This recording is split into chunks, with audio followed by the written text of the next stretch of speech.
Morning my dear students and welcome to plus one English class. आज हम book Snapshots की last poem the tale of Melon City discuss करने वाले हैं। ये एक नैरेटिव पोएम है। नैरेटिव पोएम मीन्स ऐसी पोएम है जिसके अंदर एक कहानी सुनाई गई है। इसको लिखा है भारतीय उपन्यासकार और कवि विक्रम सेठ ने, जिन्हें पद्मश्री से भी नवाजा जा चुका है। साहित्य अकेडमी अवार्ड भी उनके खाते में गया है। वो 20 जून 1952 को कोलकाता में वेस्ट बंगाल में पैदा हुए थे। और उनसे जुड़ी हुई एक और महत्वपूर्ण बात ये है कि जस्टिस लीला सेठ, जो फर्स्ट फीमेल चीफ जस्टिस रही हैं किसी भी हाई कोर्ट की, जीके क्वेश्चन भी बनता है उनके नाम से, वो उनकी मदर हैं, विक्रम सेठ की मदर हैं। विक्रम सेठ अब अपने साल का कुछ हिस्सा इंडिया में बिताते हैं और कुछ यूके में, यूनाइटेड किंगडम में भी विक्रम सेठ का अपना घर है। तो चलिए शुरू करते हैं। The following poem is taken from Mappings, which was published in 1981 and is included in the collected poems by Vikram Seth. ये जो निम्नलिखित पोएम है ये मैपिंग्स नाम की बुक से ली गई है, विक्रम सेठ के द्वारा लिखी हुई, जो प्रकाशित हुई थी 1981 में। और इस पोएम को उन्होंने अपनी कलेक्टेड पोएम्स नाम से जो किताब छपी है उसमें भी शामिल किया है। The king in this poem is just. Just means full of justice, न्यायप्रिय, and placid. Placid, शांत. Does he carry his notion, विचार, सोच, idea of justice a bit too far? The king in this poem, इस poem में जो राजा है वो बहुत न्याय प्रिय है और बहुत ही शांत व्यक्ति है। क्या वो अपना ये जो विचार है न्याय का उसको बहुत ज़्यादा दूर ले गया है? कवि शुरू करते हैं। In the city of which I sing there was a just and placid king. वो शहर जिसके बारे में मैंने ये गाना गाया है, ये जिसकी गाथा मैं तुम्हें सुना रहा हूँ, देयर वॉज अ किंग, वहाँ एक राजा था। वो कैसा था? न्यायप्रिय और बहुत ही शांत राजा था। द किंग प्रोक्लेम करना होता है ऑफिशियल अनाउंसमेंट करना, आधिकारिक घोषणा करना। An arc should be constructed. अब आर्क क्या है? आर्क हिंदी में तो मेहराब कहते हैं उसको, लेकिन आर्क का अर्थ क्या है? आर्क का अर्थ है इस तरह का एक स्ट्रक्चर जो किसी रास्ते या गेट की जगह बनाया जाए। राजा ने आधिकारिक घोषणा की कि इस तरह का एक बड़ा सा आर्क जो है, मेहराब है, वो बनाया जाए, कंस्ट्रक्ट करना, निर्माण किया जाए। दैट ट्रायम्फली विजयी ढंग से, बड़े जीतने वाले ढंग से। वुड स्पैन करना होता है मेहराब के जो दो सपोर्ट करने वाले पिलर्स होते हैं, जो खंबे हैं मेहराब के, उनके बीच की दूरी को स्पैन कहा जाता है। Would span the major thoroughfare आम रास्ता, to edify spectators there. Spectators हुए दर्शक। एडिफाई करना होता है किसी चीज़ को इम्प्रूव करना, लेकिन यहाँ ब्यूटिफाई के लिए है। तो राजा ने क्या आदेश दिया है कि एक मेहराब मतलब एक बड़ा सा गेट बनाया जाए राज्य के मुख्य आम रास्ते पर, to edify spectators there, spectators दर्शक, ताकि वो जो दर्शक हैं वहाँ पर उन्हें अच्छा लगे, वो जगह जो है वो ब्यूटिफाई हो जाए, खूबसूरत हो जाए। The workman went and built the thing. काम वाले लोग गए और उन्होंने वो चीज़ बना दी। They did so since he was the king. उन लोगों ने ऐसा क्यों किया? क्योंकि वो एक राजा था, राजा का आदेश था मेहराब बनाने का। The king rode down the thoroughfare to edify the spectators there. तो नेचुरल है, राजा के आदेश पर वो आर्क बना था, तो वहाँ इकट्ठे दर्शकों को एडिफाई करने के लिए, वो दृश्य दर्शकों को दिखाने के लिए, यानी कि बोलने का क्या मतलब है, जैसे ही वो मेहराब बनकर के तैयार हो गया तो राजा सॉर्ट ऑफ उसका उद्घाटन करने के लिए वहाँ से आम रास्ते से गुजरा और वहाँ खूब सारे दर्शक जो थे वो इकट्ठे हुए थे उस दृश्य को देखने के लिए। Under the arc he lost his crown. लेकिन क्या हुआ? उस मेहराब के नीचे महाराजा का जो क्राउन था, जो मुकुट था, वो गिर गया। The arch was built too low. क्यों? क्योंकि वो जो आर्क थी, वो जो मेहराब थी, वो बहुत नीची बनी थी।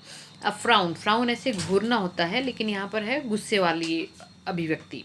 Appeared upon his Placid face. फिर उसके परिणाम स्वरूप क्या हुआ कि राजा के चेहरे पर गुस्से का भाव आ गया। द किंग सेड, राजा बोला, दिस इज अ डिस्ग्रेस, ये तो अपमान है। The chief of builders will be hanged, अब राजा का अपमान है तो सजा तो मिलेगी। द चीफ ऑफ बिल्डर्स, जो निर्माता हैं उनके मुखिया को हैंग कर दिया जाएगा, फांसी पर लटका दिया जाएगा। द रोप एंड गैलोज, गैलोज फांसी का तख्ता, वर अरेंज्ड, रस्सी और फांसी के तख्ते का इंतजाम किया गया। The chief of builders was laid out, और निर्माताओं का जो मुखिया था उसे वहां लाया गया। ही पास द किंग, वो राजा के पास से गुजरा। ही गेव अ शाउट, वो जोर से चिल्लाया, O king it was the workman's fault, क्या बोला वो, ओ राजा ये तो मजदूरों की गलती थी। ओह, सेड द किंग, राजा बोला O, and called a halt, halt करना रोक देना, और इसी के साथ उसने हॉल्ट कर दिया, रोक दिया। टू द प्रोसीडिंग्स, प्रोसीडिंग्स कार्यवाही, उसने कार्यवाही को हॉल्ट कर दिया, रोक दिया। बीइंग जस्ट एंड प्लेसिडर नाउ, क्योंकि वो न्यायप्रिय तो था ही, न्यायपूर्ण तो था ही, और अब ज़्यादा शांत भी था पहले से। ही सेड, वो बोला, I must have all the workman hanged instead, कहते अब तो इसकी बजाय सारे के सारे मजदूरों को मैं टांग दूंगा, फांसी पे लटका दूंगा। The workman looked surprised and said, वो जो मजदूर थे वो बड़े हैरान दिख रहे थे और बोले, O king you do not realise the bricks were made of the wrong size, राजा आप इस बात को नहीं समझ रहे हैं कि वो जो ईंटें बनी थी, वो जो ब्रिक्स बनी थी, वो गलत साइज की, गलत आकार की बन गई थी।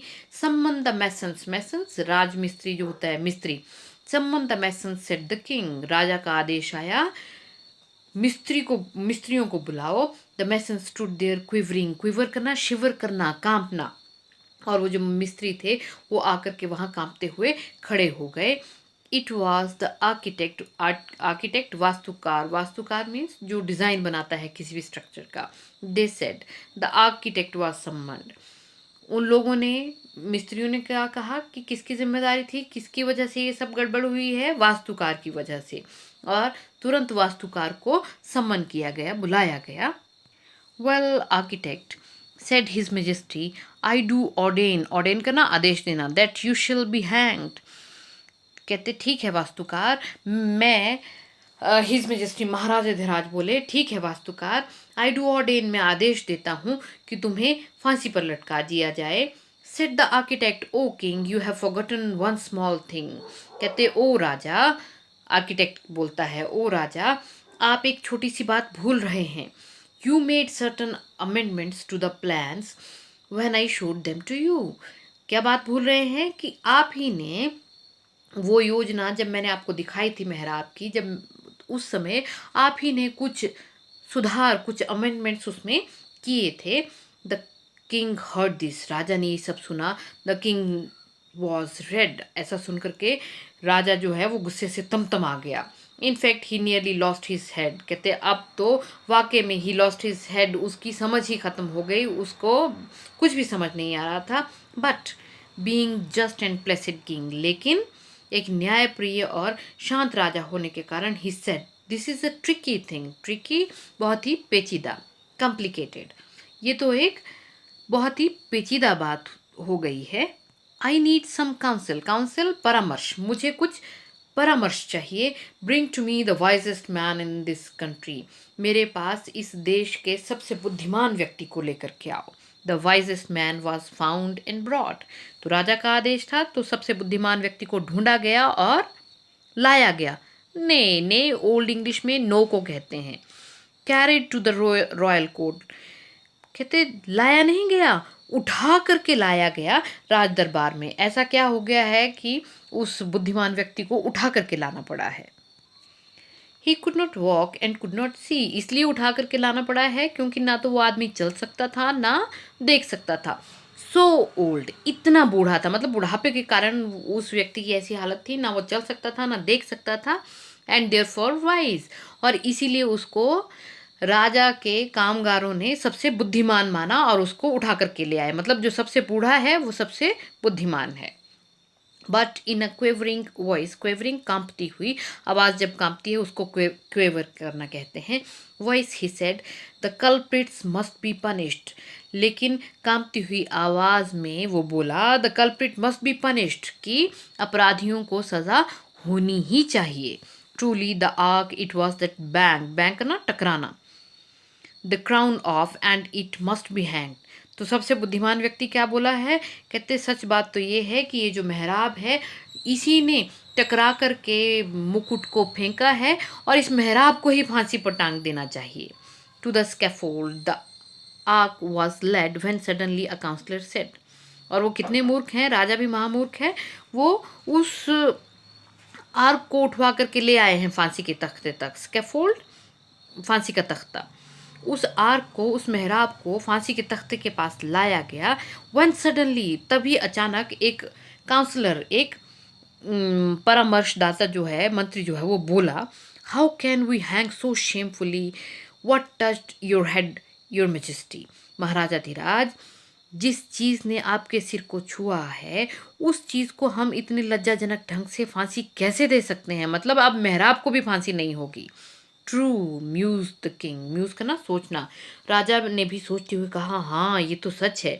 Bye now the crowd restless was muttering aloud. लेकिन अब तक क्या हुआ था, वो जो भीड़ थी वो रेस्टलेस हो गई थी, इम्पेशेंट हो गई थी, अधीर हो गई थी।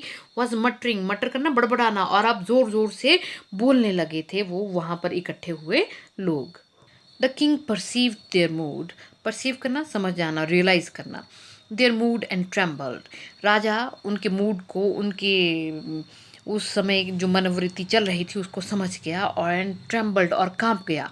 And said to all who were assembled, और वो लोग जो भी वहाँ असेंबल हुए थे, इकट्ठे हुए थे, उन्हें बोला, क्या बोला, लेट अस पोस्टपोन, पोस्टपोन करना स्थगित करना, कंसिडरेशन सोच विचार, और फाइनल पॉइंट्स लाइक गिल्ट, कहते ठीक है, दोष या अपराध जैसे जो बहुत ही फाइन मुद्दे हैं उनके ऊपर सोच विचार को अभी स्थगित करते हैं। The nation wants a hanging, हमारा देश फांसी देखना चाहता है। Hanged must be someone and that immediately, तो किसी ना किसी को फांसी होनी ही चाहिए, और वो भी तुरंत। द न्यूज़ फंदा was set up somewhat high, अब फांसी का वो जो फंदा था वो थोड़ा ऊंचा सेट हुआ था। Each man was measured by and by, तो हर एक आदमी को बारी बारी मेजर किया गया, मापा गया। But only one man was so tall, लेकिन बस एक ही आदमी इतना लंबा था। ही फिटेड, वो बिल्कुल उपयुक्त था। वन मैन, बस एक ही आदमी, that was all. He was the king his majesty, कहते वो कौन था जो बिफिटिंग था, फंदे तक पहुंच रहा था, महाराजा धीराज। His majesty was there for hanged by royal decree, royal राजसी डिक्री आदेश, तो इसलिए महाराजा धीराज को राजसी आदेश के कारण फांसी पर लटका दिया गया। यानी कि एक सिंपल मुकुट के साथ टकराई है वो आर्क, उससे चलते चलते उन लोगों ने क्या किया है, अपने ही राजा को फांसी पर लटका दिया है। Thank goodness we found someone, said the ministers. मंत्री भी बहुत ही समझदार हैं, तो वो क्या कह रहे हैं, कहते हैं भगवान का बहुत बहुत शुक्र है कि हमें कोई तो मिल गया। फॉर इफ इंस्टेड, अगर ऐसा नहीं होता, इसकी बजाय कुछ होता, we had not the ruly unruly town, unruly वही अधीर, जो रेस्टलेस हो गया है, बहुत ही ज़्यादा बेकाबू हो गया है। Might well have turn against the crown, अगर हमने किसी फांसी पे किसी को नहीं लटकाया होता तो ये जो बेलगाम शहर है, बेलगाम जनता है, ये राजा के विरुद्ध हो जाती। Long live the king the minister said, और उसके बाद क्या कहते हैं, कहते हैं महाराज की उम्र लंबी हो, आयु लंबी हो। Long live the king is dead, कहते हैं हाँ राजा की उम्र लंबी हो गई, राजा मर गया। दे पॉन्डर्ड, पॉन्डर करना सोचना, पॉन्डर्ड द डायलमा, डायलमा होता है असमंजस वाली स्थिति, इस असमंजस वाली स्थिति पर उन लोगों ने सोच विचार किया। Then being practical minded man, लेकिन व्यवहारिक व्यक्ति होने के कारण, sent out the heralds, herald वो लोग होते हैं जो अनाउंसमेंट करते हैं किसी भी आधिकारिक घोषणा की। टू प्रोक्लेम, प्रोक्लेम करना घोषणा करना। To his former majesty's name, former पूर्व, कहते इसीलिए पुराने राजा के नाम पर संदेशवाहक भेजे गए ये घोषणा करने के लिए। क्या घोषणा करने के लिए?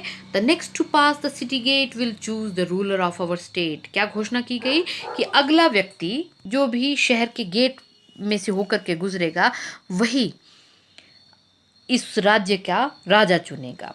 एज इज अवर कस्टम, जैसा कि हमारा रिवाज है, दिस विल बी एनफोर्स्ड, और उस चीज़ को एनफोर्स किया जाएगा, लागू किया जाएगा विद ड्यू सेरेमनी, पूरी परंपराओं के साथ।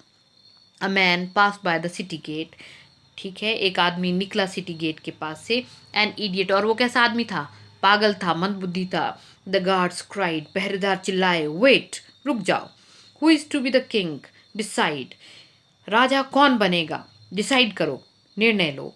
अ मैलन द इडियट रिप्लाइड, और उस मूर्ख ने, उस पागल ने क्या उत्तर दिया? कौन बनेगा राजा? अ मैलन, एक खरबूजा राजा बनेगा।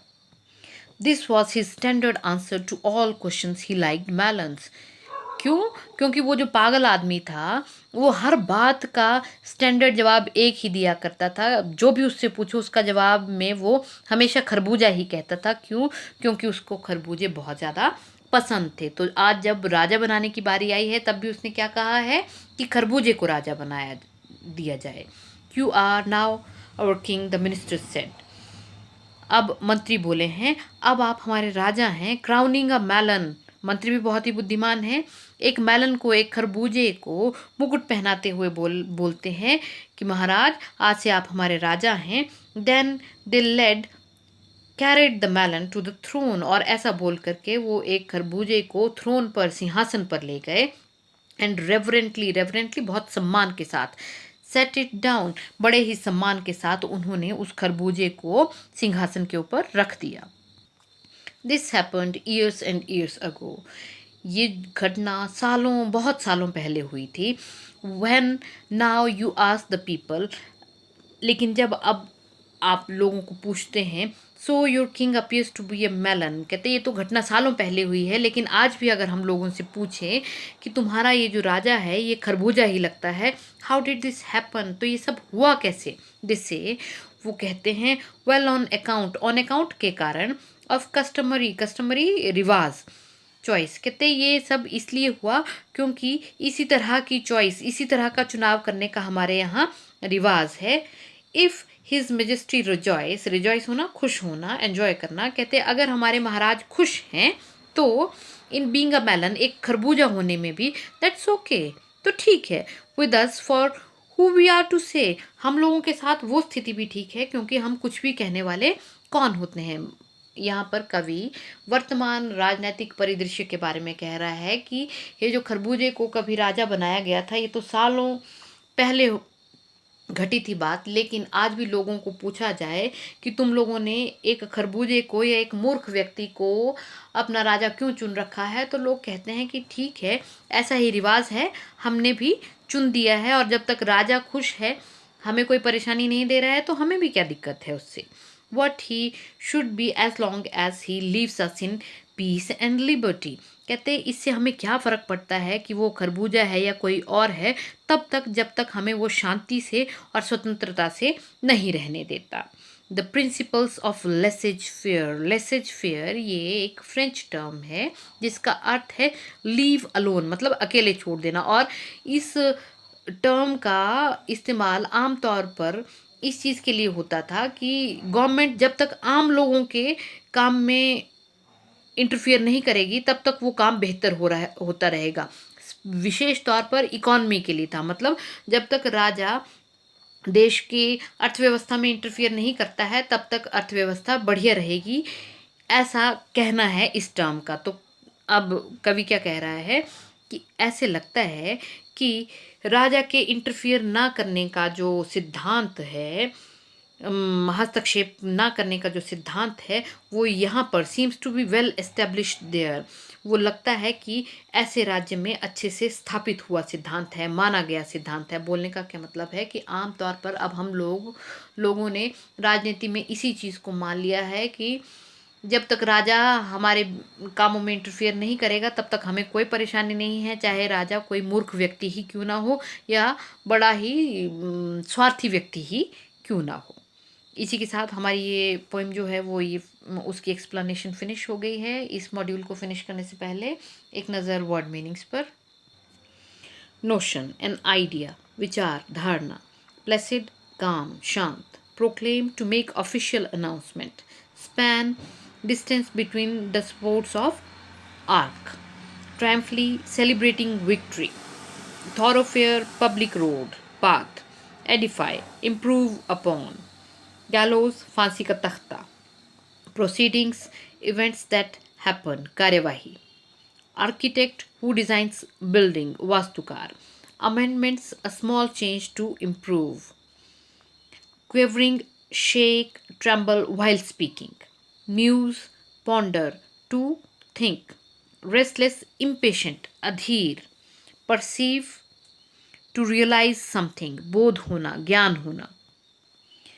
Consideration, to think about something. Decree, official order, आधिकारिक आदेश. Unruly, difficult to control, Belgaum.